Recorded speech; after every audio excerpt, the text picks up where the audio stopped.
Tal día como hoy, el 13 de mayo de 1880, Edison realizaba el primer test de línea eléctrica en Menlo Park. Hoy, en motores económicos, creatividad, resolución de problemas y aplicación práctica, la ingeniería. Una frase de Einstein con la que arrancamos. Los científicos investigan lo que ya es y los ingenieros crean lo que nunca ha sido. Arrancamos. Motores económicos, con Mayra Argüelles, en Es Radio Baleares, 97.1 y 95.6. Dice que sí con la cabeza uno de nuestros invitados, el otro corrobora. Bienvenidos a Motores Económicos, de la mano de la ingeniería y de la industria en Baleares. Toman la palabra dos protagonistas del sector. Por un lado, el que decía y asentía con la cabeza. Buenas tardes, el decano del Colegio Oficial de Ingeniería Industrial de Baleares, Mateo Oliver. Buenas tardes. Hola, ¿qué tal? ¿Cómo estás? Y otro ingeniero premiado, ingeniero del año 2026, Josep Antoni Grimal. Buenas tardes también. Buenas tardes y muchas gracias por la invitación. Mateo Oliver, el decano, es ya conocido de este programa y de esta mesa de motores económicos. Pep, bienvenido a esta mesa por primera vez. Decíamos dos visiones, una pasión, que es la ingeniería. Últimamente, y puedo traer un poco sobre la mesa la ceremonia que habéis hecho, os tuteo con mucho cariño, con los premios de la ingeniería, los terceros premios de la ingeniería, en el que acuñabais lo que yo consideré un lema, que era construir el futuro, ¿no? La trascendencia de lo que hacéis en vuestro territorio. ¿Es esto la ingeniería? Sí. La ingeniería es crear, es que lo has dicho muy bien, es crear de la nada cosas nuevas. Y yo creo que el ingeniero como persona, esto Pep lo sabe muy bien porque también le gusta mucho la filosofía, el ingeniero como persona es un perfil que se está potenciando poco y se tiene que potenciar más. Esto, de hecho, el colegio lo ha intentado todas, ¿no? Superar problemas, resolver conflictos, inventar cosas que no estaban porque se pueden hacer más eficientes. Esto es lo que hacemos nosotros, pero no sé, Pep, tú cuéntanos un poco. Sí, es un sector, como dice Mateo, y yo lo suscribo totalmente, está infravalorado.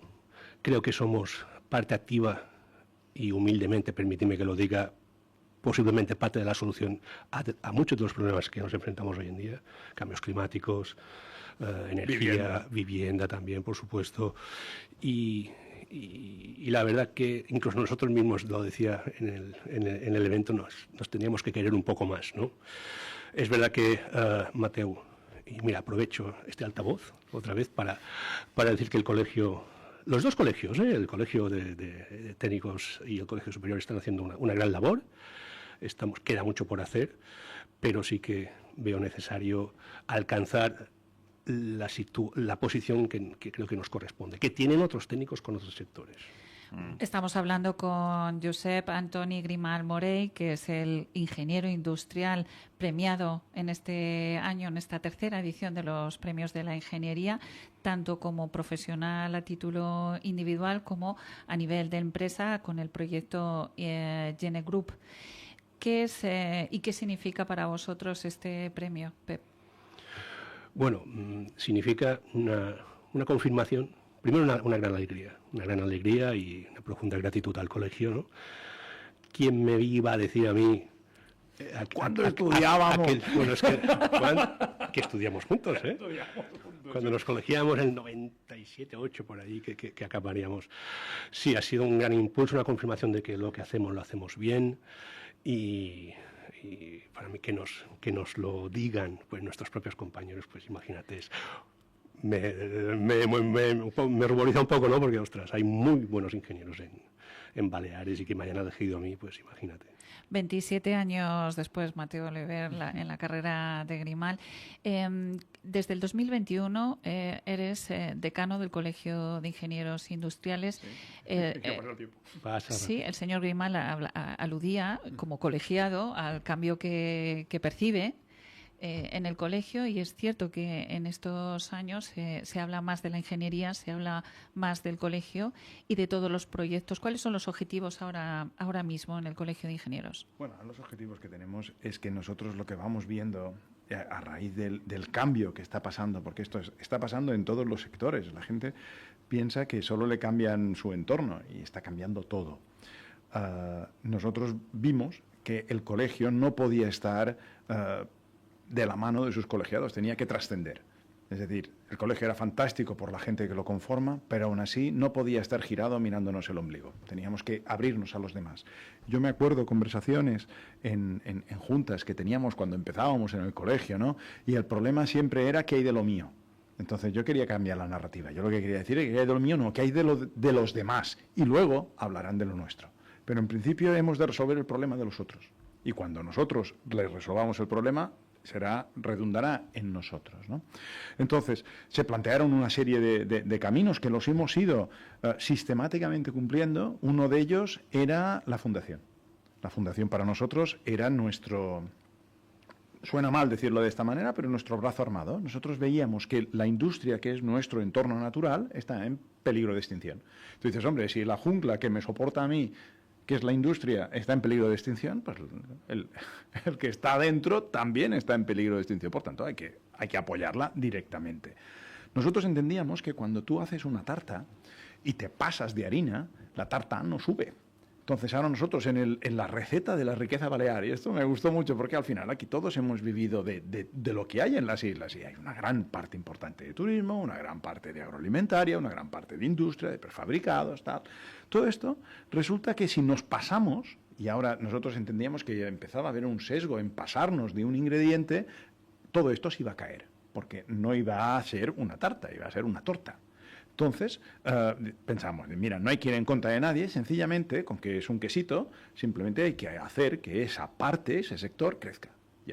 Y crecerá en riqueza, pero para todos, con lo cual ese porcentaje del mayor se hará pequeño, un pelín más pequeño, pero ya hará que la receta sea positiva. Esto fue el razonamiento. En esta metáfora que me estás haciendo de la cocina, la torta, estamos hablando del turismo, ¿no? Sí. Sí, lo digo para que los oyentes lo tengamos claro todos. Sí, pero cuando tú te pasas, y esto lo vimos en el COVID, cuando hay un monocultivo, el monocultivo lo mata todo, pero así mismo él se fragiliza. La gracia de una selva o de un bosque es que haya mucha diversidad. Entonces, es verdad que hay una especie dominante, nadie tiene ningún problema, está es positivo, lo que pasa es que la especie dominante no puede estar sola, si solo hay leones y no hay ovejas, ya me dirás. Porque cuando en Baleares, y es pregunta para los dos, hablamos de la industria del turismo, ¿qué piensa un ingeniero cuando escucha esto? Hombre, piensa que tiene mucho margen de mejora. Es decir, el negocio turístico como negocio turístico está muy bien, pero hay mucha hostelería que no tiene la figura del ingeniero industrial dentro, que con que tire. Entonces, les falta esa optimización. Y es verdad que Pep hace muchos proyectos y los proyectos que hace introducen muchas cosas, pero luego ves otros establecimientos que parece que les es indiferente. Digo, con que haga frío ya me va bien. Digo, hombre, no, eso tiene que tener un sentido. O con que el agua esté caliente ya basta. Digo, no, tiene que tener un sentido. Y cada vez, y esto, corrígeme tú, yo siempre he pensado que el valor de un destino maduro es conseguir decir, y sobre todo en este tiempo de transición ecológica, que la gente venga aquí limpia. Es decir, me voy a Mallorca donde aquí es verde, todo. Con lo cual, yo turista, vengo y limpio. Digo, hombre, qué argumento de venta tan fantástico. Esto lo llevan los ingenieros. Y muchas veces la gente, o la hostelería, esto parece que no le preocupa, cuando sí que debería preocupar, sobre todo porque somos un destino madurito. Sí, bueno, yo pienso que nuestra industria hotelera, para mí, tiene toda mi profunda admiración. De hecho, tengo el privilegio de trabajar fuera, en otros países, en Caribe, en México, y la industria hotelera es yo creo que la Balear es el referente. Me acuerdo en Cornell, que también hice un posgrado, se estudiaba el caso Meliá en Cornell, Nueva York, en Ithaca. Y es verdad que... Y ahora se han puesto las pilas, y también es un orgullo con el tema de sostenibilidad. De hecho, la normativa balear es la más restrictiva o más ambiciosa, digamos, de España, ¿no? Y el sector de hospitality yo creo que es uno de los que más avanzados van en este tema, ¿no? Ahora bien, también es verdad que en todos los sectores, en todos los eslabones de su cadena de valor, el que menos se ha potenciado es la parte de la ingeniería, el mantenimiento, el CAPEX operativo. Esto se ha dejado aparcado, ¿no? Se ha mejorado mucho en comercialización, en atención al cliente, decoración, pero la parte de el mantenimiento, tal vez por ser estacional, pero el mantenimiento reactivo, eso se ha dejado un poco de parte, ¿no? Claro, también hay hoteles o compañías que tienen un portfolio pequeñito. y otras que tienen un portfolio, pero esas grandes compañías, gran número de compañías que tienen un portfolio pequeñito, pues a ese CAPEX operacional pues lo van dejando un poco y... No es su problema, tienen otros problemas. Profundizando un poco esto y hablando, ya que estamos en el tema turístico, la estacionalidad que afecta tanto a la industria de nuestro territorio, ¿afecta también a la ingeniería? ¿Los proyectos de ingeniería tienen estacionalidad? ¿Tenéis que estar compensando vuestros proyectos empresariales con otros territorios? Sí, totalmente. De hecho, nosotros era un reto grande la estacionalidad. O sea, la caída cuando se abrían, la apertura y el cierre de los hoteles marcan el calendario de todos los que vivimos aquí. Y nosotros creo, uno de los grandes problemas que tuvimos y que intentamos solventar yéndonos a otros destinos, como por ejemplo Canarias, fue el primero, era la estacionalidad. Cuando se abrían los hoteles, pues claro, reformabas el hotel en tiempo récord y tal, como se ha hecho todo siempre aquí. Luego había una bajada hasta septiembre, octubre. En noviembre era cuando se activaban los CAPEX, se empezaban a hablar y hacíamos planes de negocio y tal. Pero entre la prohibición de trabajar en según qué zonas y la estacionalidad, a nosotros, claro, el mismo técnico de ingenieros que tenemos en enero lo tenemos en agosto. Y se nos complicaba mucho. Decano, ¿qué idioma debería hablar el plan industrial, que esperamos hace 2 legislaturas, para solventar esto, para que haya industria, para que de verdad haya un desarrollo que no someta a la ingeniería a una estacionalidad, porque estamos hablando de desarrollo de territorio? Hombre, yo creo que todos ya con el tiempo vamos viendo un poco y vamos vislumbrando lo que hay. Aquí hay que apoyarse en la tecnología. Mallorca no va a volver a hacer zapatos ni va a hacer camiones. Mallorca lo que tiene que hacer es tener un vector tecnológico muy importante. La robótica aquí marca una cosa, un punto de inflexión. Tema drones es otro punto de inflexión. Tema de inteligencia artificial. No tanto de tener todo un centro de datos. Los centros de datos no dan trabajo. Centros de datos consumen un montón de energía, consumen un montón de agua, cada vez menos, pero lo hacen y tienen contratadas a 4 personas porque se puede gestionar desde Singapur. Quiero decir que no es como instalación industrial, un centro de datos no es atractiva. Ahora, hay todo un montón de capacidades para atraer talento aquí. Yo siempre he pensado que el prototipado en las islas debería ser un foco de atracción. Yo creo que un ingeniero coreano, un ingeniero sueco, le dices, oye, vente a trabajar aquí, haremos el prototipado y vamos a mover todo un entorno, pues la gente vendría. La gracia de los chinos, y sobre todo de la robótica china, de Shenzhen, es el entorno y el entramado de empresas. Allí diseñas una pieza y la tienes al día siguiente, aquí diseñas una pieza y te tardar un mes. Con lo cual, si empiezas a tener que todas las empresas estén vinculadas y se apoyen, los chinos, sorprendentemente, han abrazado el open source de una manera extraordinaria, pues allí se generan unas dinámicas y círculos virtuosos que nosotros deberíamos potenciar. Esa es la industria que yo tengo más o menos en el corazón. No hacer, por ejemplo, aquí tema de construcción industrializada está muy bien, pero aquí nosotros habríamos de inventar el sistema de unión de construcción industrializada. No hacer paneles de hormigón, que podremos hacerlos para nosotros, pero acá la metas en un barco tendrás un problema de competitividad con el que ya está en la península. Pero bueno, si diseñas el sistema de unión de cables y tuberías entre paneles, eso es importante. ¿Cuál es la situación ahora? ¿Cuántos ingenieros hay colegiados? Hay cierta incoherencia entre escuchar que un centro de datos apenas necesita personal y menos ingenieros. Recuerdo la planta de hidrógeno de Lloseta, que se lleva con 4 o 5 personas también, pero sin embargo el 17% de las empresas asociadas a Sinen, y solo estas, estoy contando, el 17% de las empresas, si son 570, dicen que necesitan un ingeniero. ¿Cuál es la realidad de cuántos ingenieros tenemos en nuestro territorio y cuántos necesitamos? Pues mira, de colegiados tenemos 580 ingenieros. Y vamos subiendo. La verdad es que cuando yo lo encontré éramos bastante menos y vamos subiendo porque la gente cuando ve un colegio que hace cosas y le respalda y le genera cierto valor, la gente lo quiere aposta por él. También es verdad que las nuevas generaciones cada vez son más independientes, que son poco cooperativas, ¿no? ¿Cuántos ingenieros faltan? Pues mira, creo que faltan 200.000, es una animalada. Nosotros tenemos la suerte o la desgracia que hacemos muy pocos ingenieros cada año, pero es que el otro día que leí que China hacía 20.000 ingenieros al año. Es una cosa que los números de natalidad chinos, bien orientados, pues claro, generan una riqueza espectacular. Claro, nosotros no lo hacemos y además temo que la gente no le asusta la carrera. No le encuentra toda la ventaja y versatilidad que tiene, porque tú te dedicas a una cosa, Tony, pero yo me dedico a otra y hago otras más. Y yo creo que no hay ningún ingeniero que hagan todo lo mismo. Es decir, sí, vale, hay un grupito que hacen instalaciones, otro grupito que hace ejercicio libre, pero luego hay toda una variedad que cuando hacemos un curso de algo nos cuesta mucho llenar, porque es que cada uno tiene unos intereses distintos, porque la carrera es muy versátil, mucho.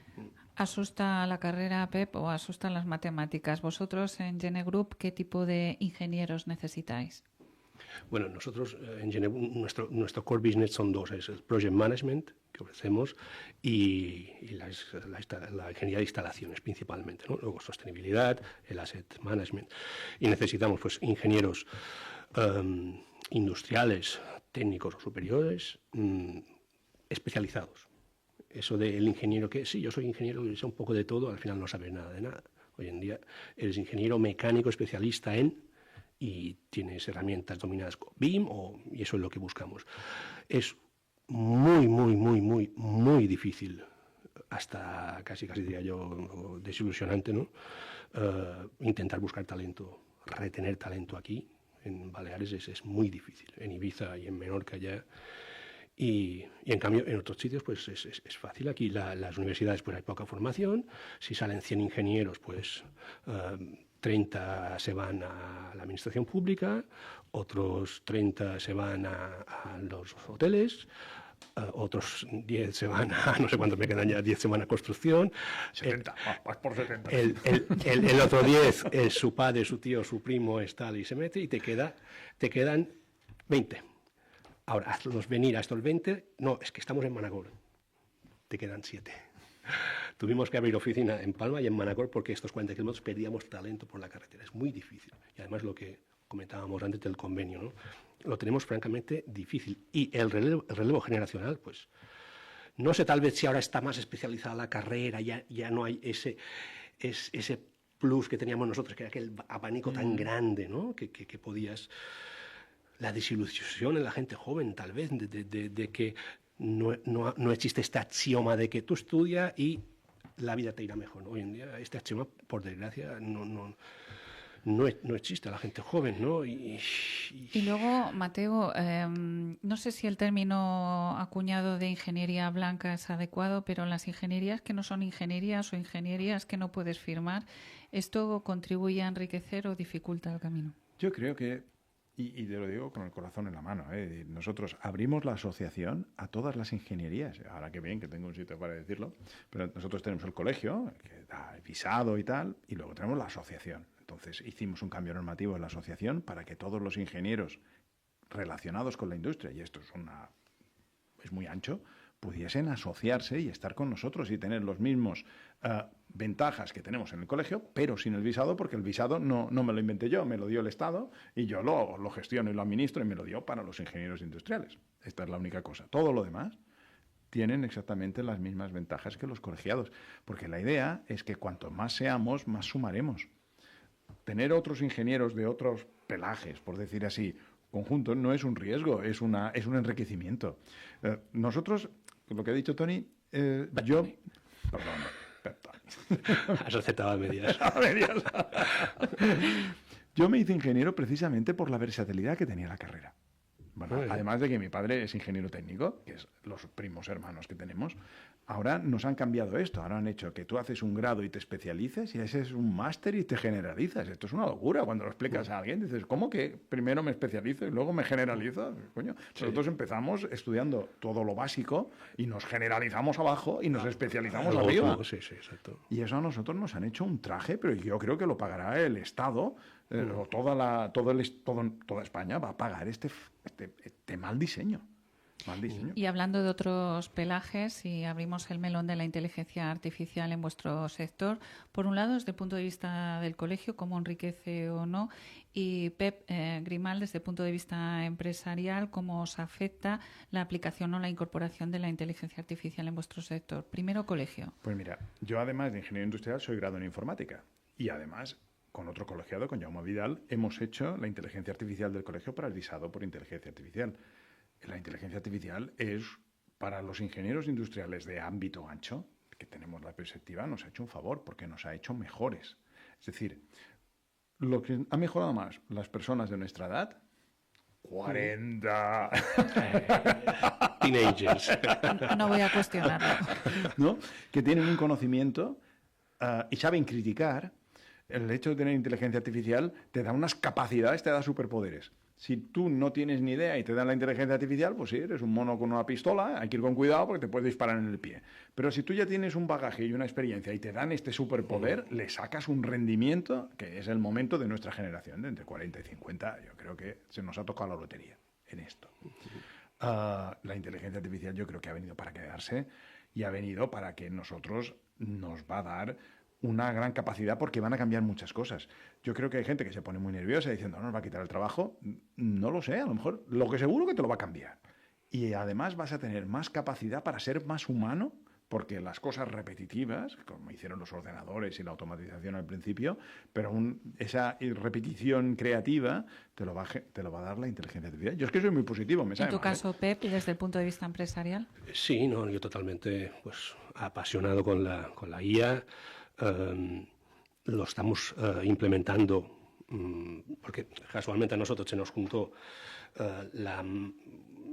teníamos como uno de los objetivos estratégicos pues implementar el Lean Management en la empresa, ¿no? O sea, hacerlo todo en procesos, ¿no? Poner orden. Y claro, cuando haces una cadena de procesos y encima le metes la IA, la verdad que nos ayuda. La utilizamos en muchas cosas.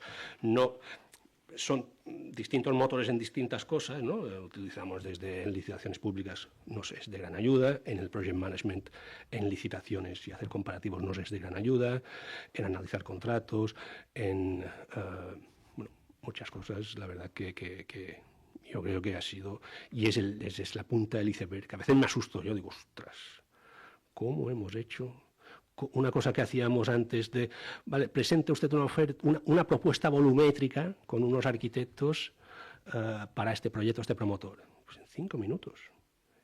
Sí, y dices, es espectacular. Es espectacular, ¿eh? La verdad que... Y aquí en Mallorca nos tenemos que poner las pilas. Aquí en Mallorca nos tenemos que poner las pilas porque en alguna ocasión has mencionado que necesitamos más peso, ¿no? En Madrid sí. Vosotros habéis abierto hueco mercado en Madrid porque lo viste absolutamente necesario. Sí, nosotros, nuestro tablero de juego en Palma, ¿no? Donde hace años las decisiones se tomaban aquí, pues ahora vemos que esas manifestaciones que veíamos los que tenemos 40 y pico, casi más de 50. 40 y 12. Que veíamos la globalización que no sabíamos qué era, pues ahora lo estamos sufriendo. No, esto es la verdad que y vemos los fondos de inversión que en todos los sectores, ¿no? Que se disocia la propiedad de la operadora en todos los sectores, hasta los centros de datos, ¿no? Claro, la operadora pues contrata a quien contrata, pero el propietario del activo pues es el que contrata arquitectura, ingeniería y tal. Si todo esto se va diversificando en pocos portfolios y en grandes fondos, ¿con quién trabajan los fondos? Con grandes empresas internacionales, con contratos marco. ¿Con quién va a trabajar para un nuevo centro de datos grande que se va a montar en Palma? Como ejemplo, ¿una ingeniería de Palma, una ingeniería de Manacor? Pues no, este fondo trabajará con el que trabaja su compañero en la City de Londres, que es una empresa internacional, y intenta tú meterte, ¿no? Y eso es difícil. Hemos visto que en Madrid pues las decisiones se toman allí y hay que estar. ¿Tenéis también algunos proyectos en LATAM, en Aprendéis de ingeniería allí o hay poco? Mira, precisamente uno de nuestros fallos fue no diversificar la cartera de nuestros clientes, ¿no? Teníamos pocos clientes muy buenos y muy contentos, tenemos su departamento outsourcing técnico, ¿no?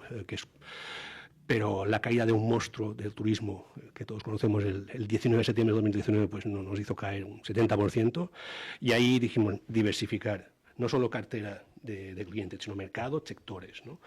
Y la verdad que cuando cruzas el charco y te vas al Caribe de la mano, de la manera orgánica como hicimos nosotros, ¿no? De la mano de clientes mallorquines, pues es espectacular. Los proyectos ahí se amortizan rápido. Si aquí estamos hablando de 100 habitaciones, pues ahí se hablan de 700 o 2000. Y la ingeniería de allí, los ingenieros de allí o los que están en el sector nos reciben mejor que aquí. Es decir, te dicen, usted es ingeniero, trabaja en el sector de Mallorca. Y ves el potencial que tenemos, ¿no? Y la lástima que nuestros clientes hoteleros, cuando abrieron ese mercado hace 50 años, ¿no? 40 años, no nos... digamos, las consultoras de ingeniería, sí que algunos ingenieros muy buenos, con grandes instaladoras fundadas, ¿no? Sí que dieron el salto, pero los ingenieros de aquí nos quedamos cómodos en la isla, no cruzamos. Y es una lástima. Y nosotros hemos dicho, vamos, hay que cruzar y hay que ir allí. Habéis hablado de eficiencia, habéis hablado de proyectos en LATAM. También le habéis dado un premio a TIRME en estos, como partícipe de esa economía circular en primera línea, un gran ejemplo a nivel europeo. Sí, eso sí. Piden los clientes, PEP, vosotros hacéis proyectos con certificaciones WELL, ¿piden ya ese nivel de eficiencia y ese nivel de acreditación? ¿Es de demanda? Sí. En la isla, en Mallorca empieza, cuando le dices a un promotor que, oiga, su activo, si tiene este sello BREEAM, LEED, verde, WELL, el que sea, ¿no? Pues tiene ese tanto por ciento de más de precio de venta. Porque el cliente no es tonto, el cliente sabe bien lo que quiere y sabe que con un sello de estos, pues el consumo es menor y tal. Y se está demandando. Es difícil, ¿no? Porque sacarse un certificado... De hecho, yo creo que nosotros estamos certificados en bastantes, pero es difícil porque no te puedes especializar en eso. No puedes trabajar. Intentamos en su día tener un departamento sobre sostenibilidad con eso, ¿no? Pero es difícil. Has hablado también de amortizaciones. Además de ser ingeniero, empresario, tienes que ser ahora financiero, porque yo nunca me imaginé que los proyectos de ingeniería serían susceptibles también de renting por parte de los hoteles. Y es una tendencia que he visto y me ha sorprendido. Sí, yo hasta que no dimos el cambio, ¿no? Que fue la tormenta perfecta que a nosotros fue el catalizador que nos impulsó, ¿no? Nosotros no éramos una empresa, éramos un grupo de profesionales trabajando. En la carrera te enseñan a ser ingeniero, arquitecto, dentista, abogado, pero en aquellos años no te enseñan a ser empresario. No había MBAs, no estaba de moda en aquellos años. La cosa no iba mal, ¿no? Pero no llegas a ser empresa, ¿no? Y tuvimos que ponernos las pilas. Hay que hablar el mismo lenguaje de los clientes. El cliente tiene un perfil cada vez más financiero en todos los sectores. Y si no sabes qué es un TIR, un BAN, un ROI, pues no es... Porque como Projects nosotros entramos en el business plan del cliente, es cuando aportamos valor. Queremos hacer este hotel para este perfil de cliente, queremos hacer esta inversión en tiempo, tal. Y es donde, si quiere, le asesoramos, ¿no? Y el lenguaje financiero hoy en día pues es fundamental para la ingeniería, creo yo. Estamos ahora casi para despedirnos, decano Mateu Oliver. Mensaje para los ingenieros, los reales, actuales y los futuros. Bueno, yo creo que no olviden por qué se hicieron ingenieros. Yo me acuerdo que yo me hice ingeniero porque me encantaba la inventiva y generar cosas nuevas e ideas. Y creo que a veces, cuando tú no llevas muchos años mirando la pared y haciendo un trabajo que siempre es el mismo y repetitivo, olvidas la esencia de su formación. Nosotros nos formaron para abordar cualquier tipo de problema. Y creo que también hemos de ser valientes y decir, bueno, ¿el trabajo va a cambiar? Sí, va a cambiar. Pero lo que no va a cambiar va a ser tu capacidad de inventar, tu capacidad de adaptarte y tu capacidad de generar ideas. Y eso es la mayor ventaja que tenemos. ¿Tu proyecto de ingeniería favorito en el mundo? 2 segundos, vete pensando, Pep. 2 segundos, pues mira, el tema de Quaise, que está haciendo todos unos taladros a 30 kilómetros, o intentan llegar a 30 kilómetros de profundidad para hacer energía geotérmica. Estos son mis ¿El tuyo, Pep? Pues mira, un edificio que se levantó en 12 meses, con estructura metálica atornillada, con pocos accidentes. El número de plantas no me acuerdo, a lo mejor 600 o 400 plantas. Y es el Empire State, que se construyó hace más de un siglo, en 11 meses. Pues muchísimas gracias a los dos, Mateu Oliver Montserrat, decano del COIP, y Josep Antoni Grimal Morey, ingenieros. Gracias.